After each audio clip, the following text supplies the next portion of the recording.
Atos dos Apóstolos, capítulo 7. Eu quero ler com você do versículo 17 até o versículo 21. Depois eu quero pular para o versículo 35 e quero ler com você versículos 35 e 36. Eu estou lendo na versão NVI. Atos dos Apóstolos, capítulo 7, versículos 17 a 21. Eu quero que você saiba que estou de olho na hora. E eu sei que quando passa da hora você fica preocupado. Pensando assim, ai meu Deus, o pastor começou a pregar agora, falta 15 minutos para as 9.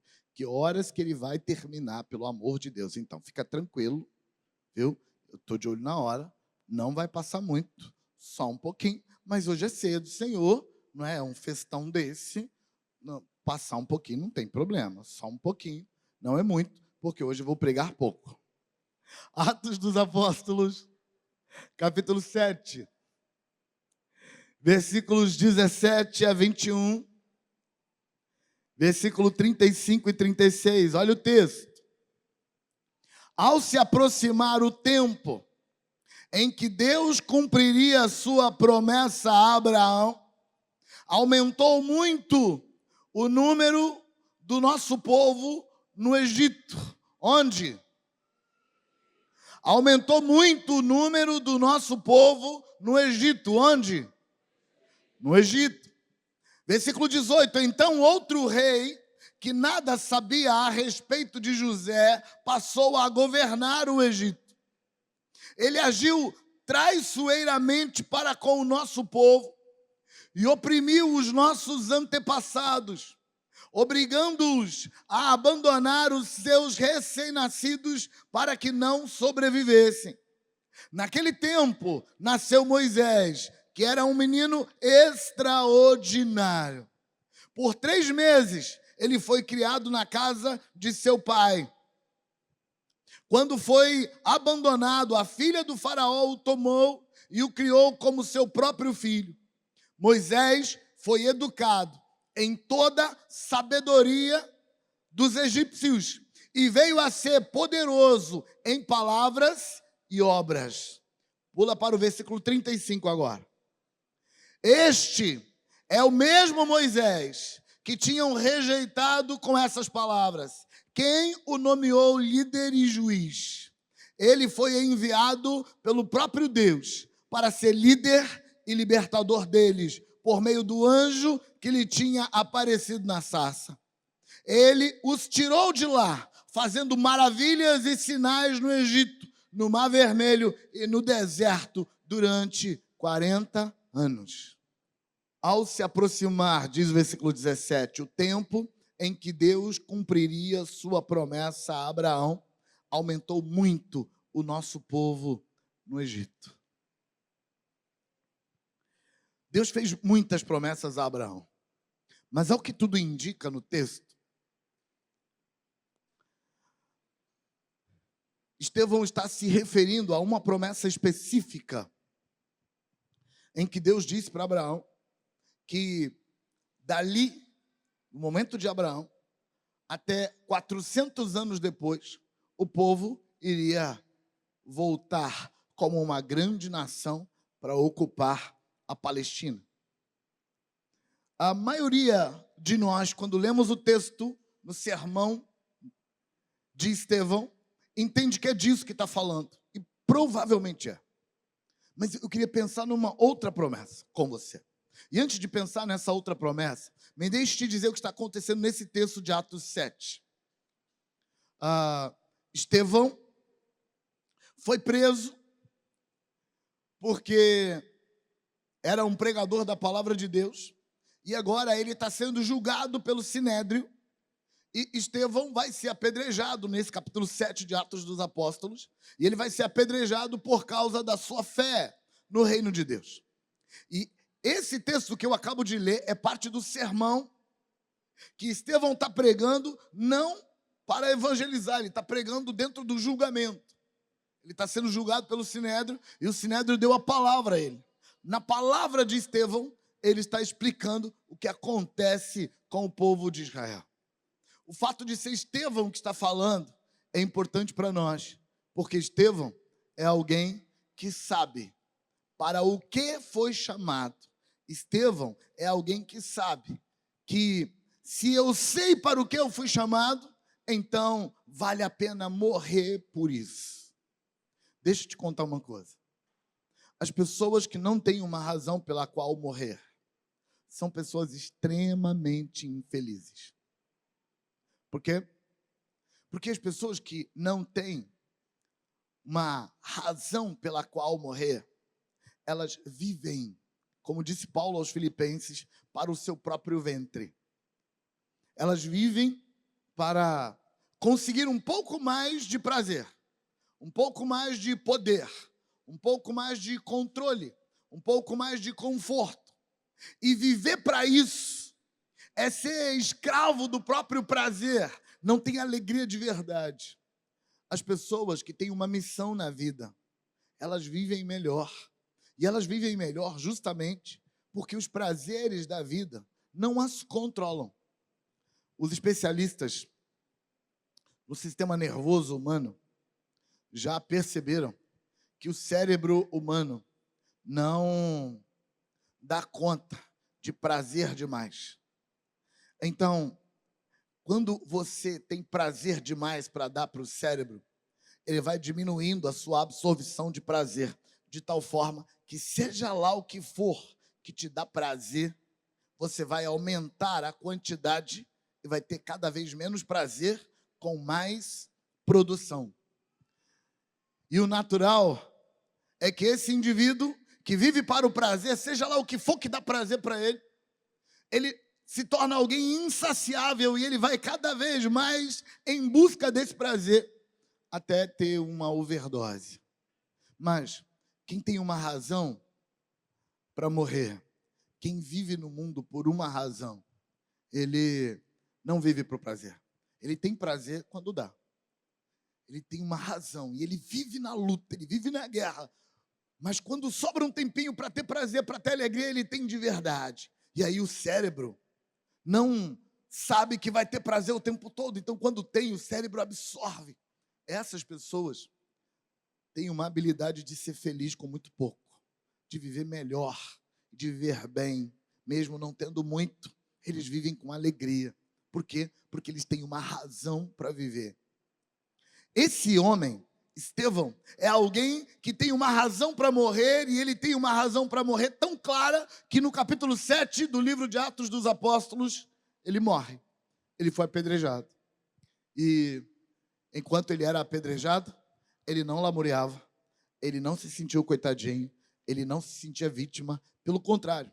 Enquanto Estevão morre apedrejado por Jesus, apedrejado porque ele disse, eu sou de Jesus e ponto.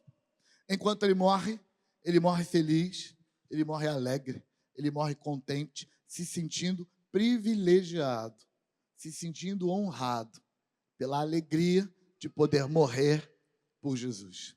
É esse Estevão que conta a história de Moisés, tentando mostrar para o povo de Israel que em Moisés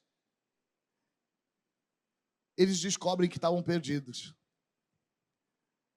O povo que viveu no tempo de Moisés não entendeu o momento que eles estavam vivendo. E Estevão está dizendo para o povo do tempo deles, vocês também não entenderam.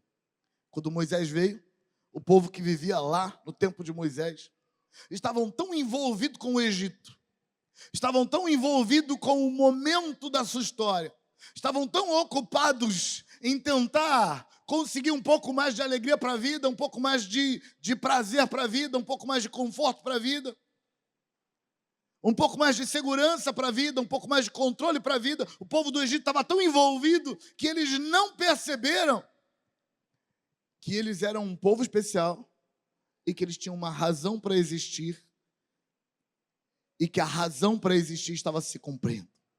Para você entender isso, me deixe te dar uma ideia geral da história. Deus chamou Abraão e disse para ele, Abraão, você não é qualquer um. você é alguém que eu escolhi no meio do mundo para formar uma nação. Por quê? Porque todas as nações pertencem a um príncipe.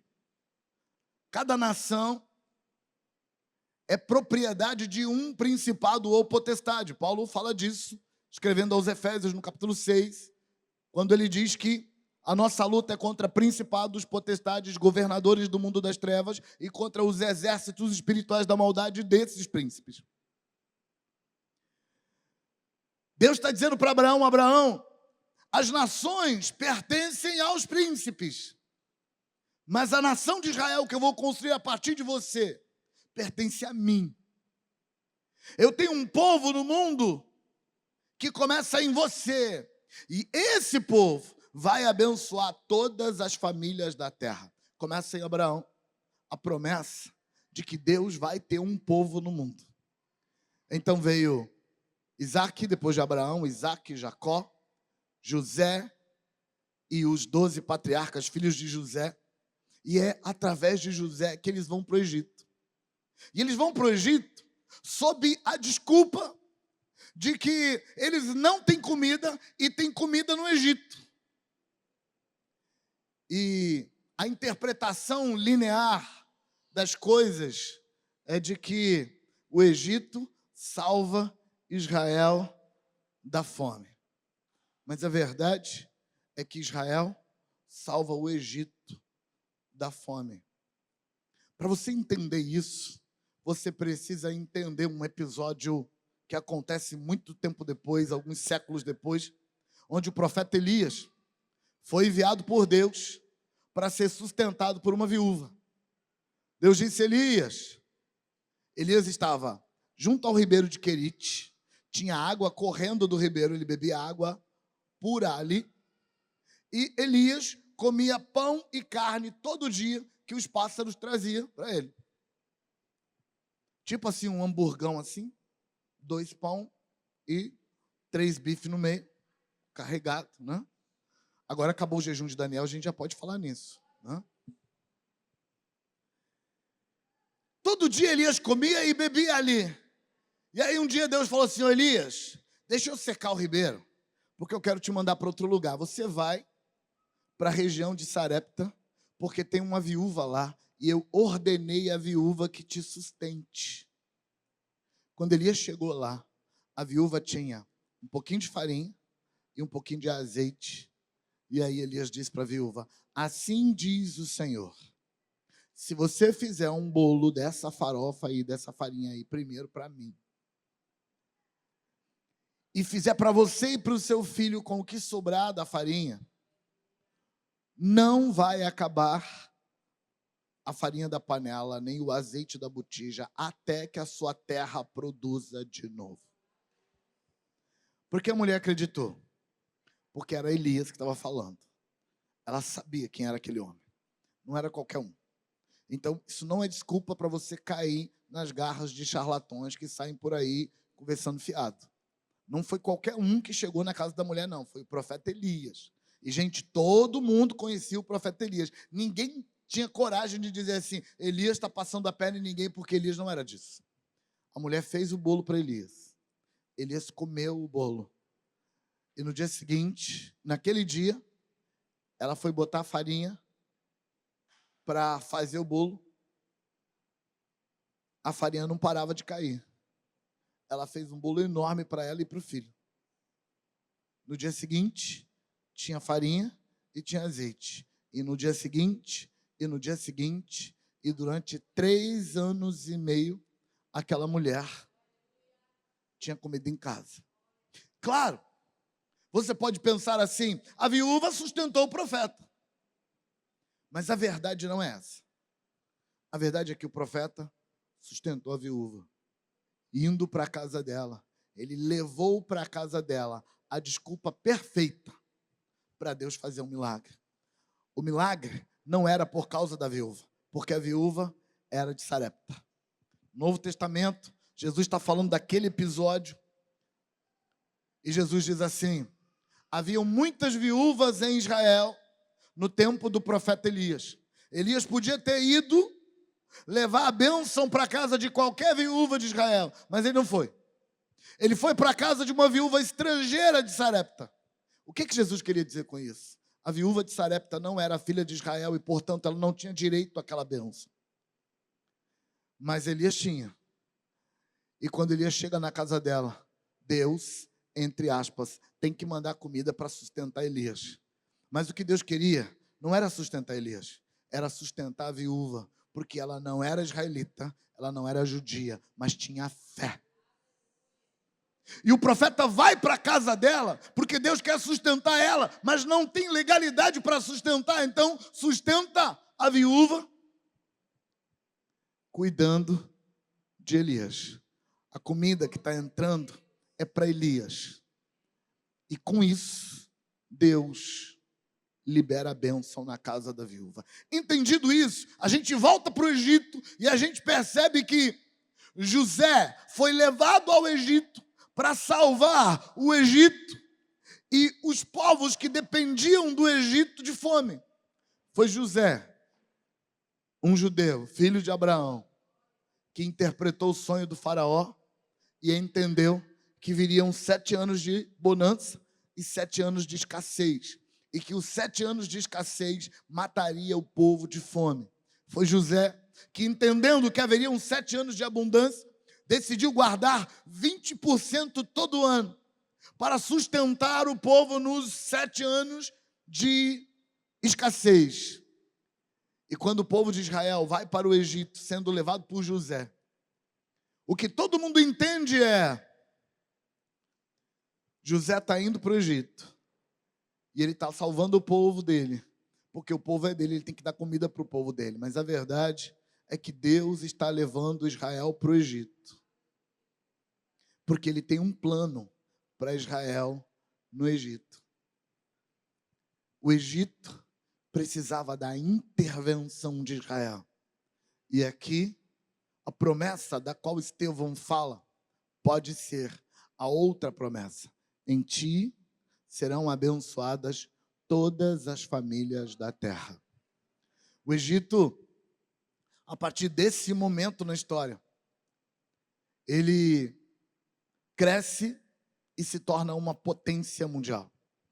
Na verdade, quando José chega no Egito, o Egito já é uma potência. E a presença de José, a intervenção de José só aumentou os tentáculos do Egito no mundo. O Egito foi uma das primeiras potências mundiais a aparecer na Terra. Seu exército era formidável. A admiração que o planeta tinha a respeito do Egito era grandiosa. O Egito avança, se torna uma superpotência e Israel está crescendo ali no meio.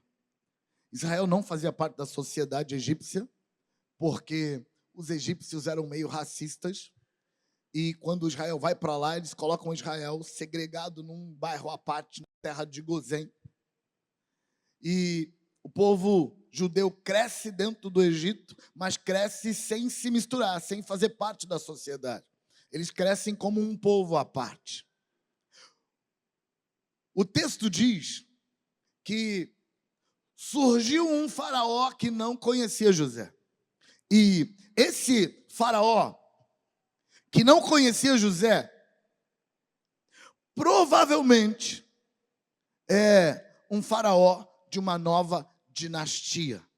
Porque deixa eu te contar uma coisa, não faz sentido um faraó da mesma dinastia que não conhece José. Por que não faz? Porque o que José fez no Egito foi simplesmente virar o Egito de cabeça para baixo. Quando José assume o Egito é um país capitalista, onde os bens estão nas mãos de determinadas pessoas. Quando José termina o trabalho dele, tudo no Egito é propriedade do Estado, menos a propriedade dos religiosos. Tudo pertence ao Estado. Por quê? Porque no tempo de fome, os 20% guardado pelo Estado foi usado para comprar os bens depois compraram as terras, depois compraram as pessoas. Quando terminam os 7 anos de fome, e que a terra começa a produzir de novo, tudo no Egito pertence ao Estado. E as pessoas trabalham para dar ao Egito, ao Estado, 20% do que produzem como meeiros das terras do Egito. Então, ninguém esqueceria isso. Uma nova dinastia surge. Implica que houve uma guerra, houve um golpe de Estado, houve uma guerra civil, houve algo assim, e uma nova dinastia sobe ao poder. Uma nova dinastia que ignora completamente a história anterior, possivelmente queimando documentos, destruindo provas, destruindo documentos históricos, destruindo aquilo que podia chegar a nós e nos fazer entender o que está acontecendo ali. Um novo rei assume, e esse novo rei, ao que tudo indica no texto sagrado, era alguém profundamente envolvido com a feitiçaria. Como o Egito continuava de vento em popa, eu apostaria muito mais que foi alguma coisa parecida com um golpe de Estado, guerra civil, nada muito dramático, porque o Egito não saiu dos trilhos, ele continuou sendo uma potência mundial. Mas havia agora uma nova dinastia governando o Egito. Não era o mesmo rei, não era da mesma família, não era da mesma linhagem, era um faraó. Acreditavam nos mesmos deuses, se submetiam aos mesmos deuses, mas ele não conhecia José. E é agora que Moisés aparece. É agora que Moisés se torna um ser importante. Deus vai movendo as coisas de tal forma que, ao mesmo tempo que o povo se multiplica extraordinariamente e se torna uma população grandiosa no meio, Moisés, por força de um decreto de Faraó que devia matá-lo, o Faraó decretou que toda criança nascida no Egito de sexo masculino tinha que ser morto. Nasceu, tem que morrer. Se o Faraó não tivesse lançado aquele decreto para matar os meninos, Moisés não teria ido parar no palácio. Como o Faraó decretou que as crianças morressem, Moisés foi parar no palácio de Faraó e foi treinado como um pequeno Faraó. Ele entendeu a sabedoria dos egípcios e cresceu lá dentro. Por 40 anos, Moisés foi treinado para ser um grande general, para ser alguém importante dentro da corte egípcia. 40 anos depois, Moisés é chamado por Deus para livrar o povo. O povo não entende Moisés. O povo rejeita Moisés. E Moisés desbancou o Faraó e desbancou o povo. A luta de Moisés não era só uma luta contra o Faraó, era também uma luta contra a compreensão do seu próprio povo, que não conseguia entender que Deus chamou Moisés para tirar aquele povo dali de dentro e levá-lo para a terra prometida. O povo não entendia isso. E por que o povo não entendia? Porque eles estavam enraizados na segurança do Egito. Eles não entendiam isso porque eles não compreendiam que eles eram o povo de Abraão. Eles não compreendiam que eles eram o povo que Deus chamou para abençoar as nações. Que eles eram o povo que Deus chamou para desequilibrar os poderes do mundo.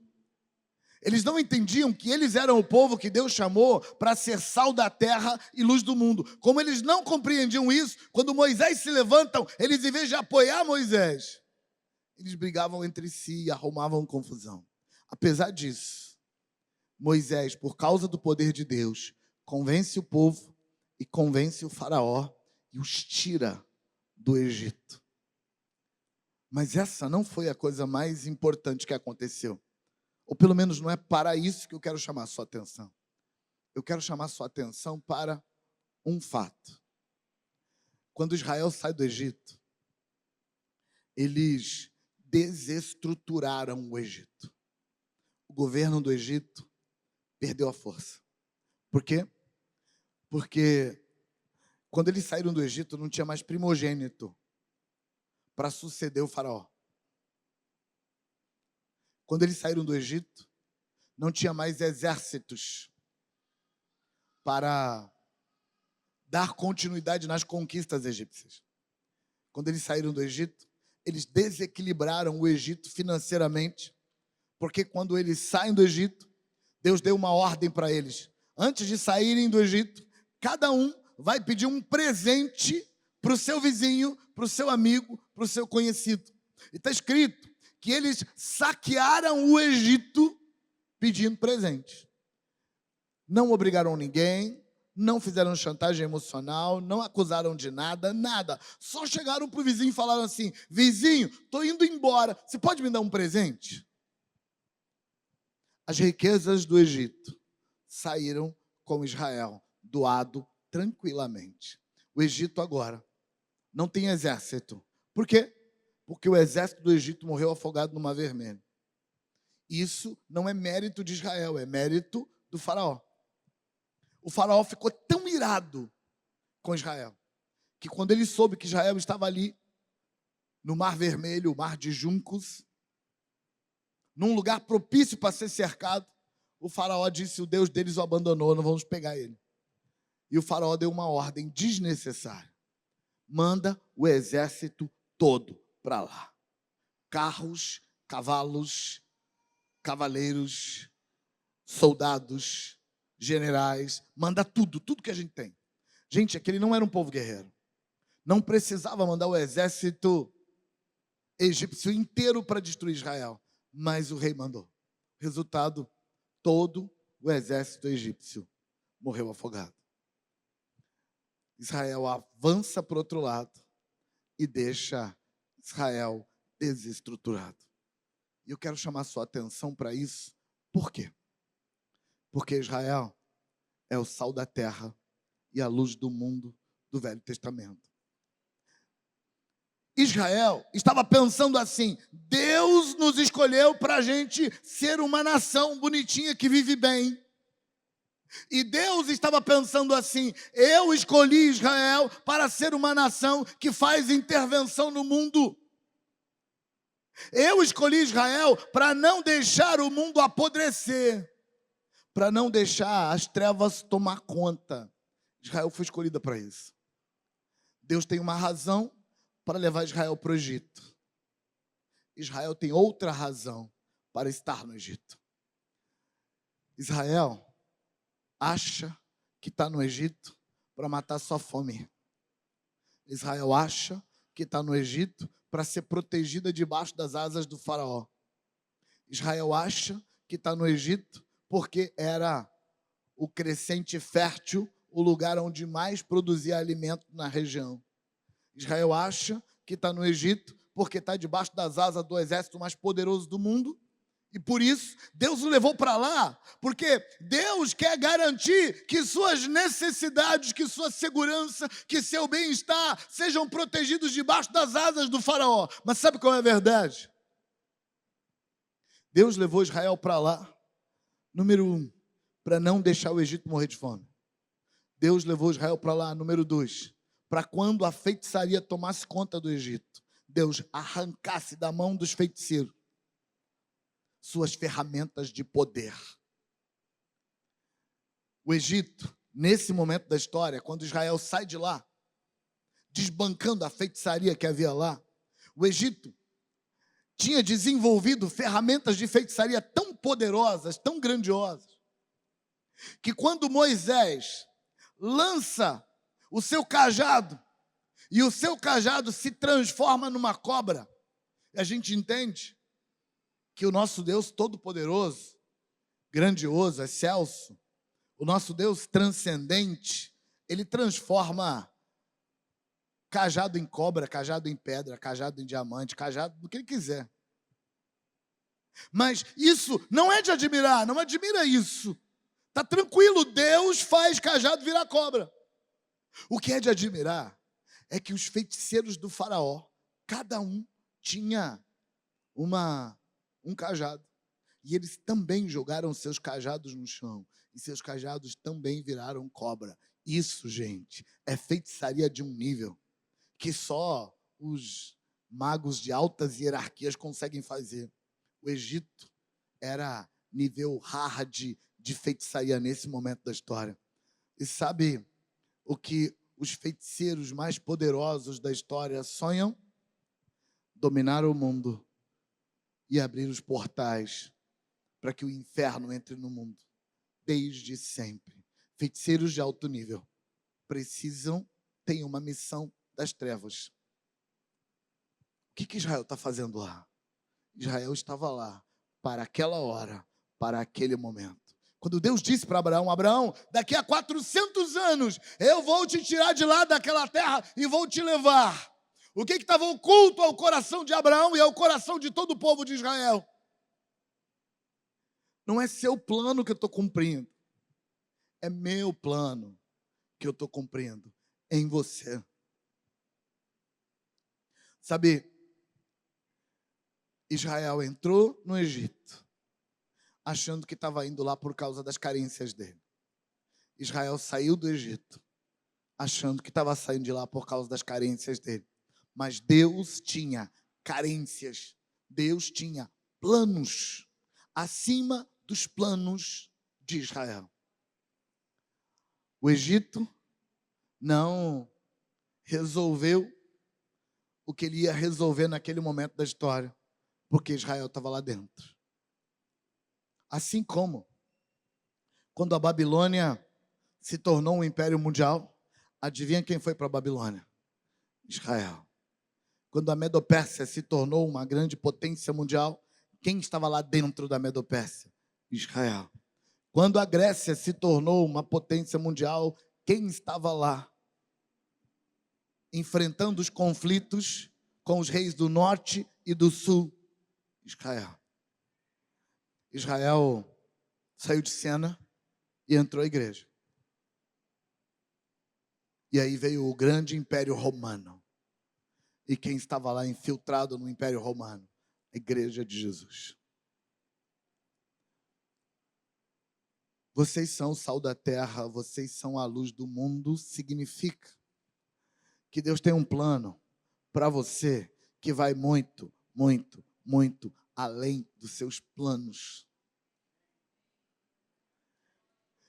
Você não veio ao mundo para nascer, crescer, reproduzir e morrer.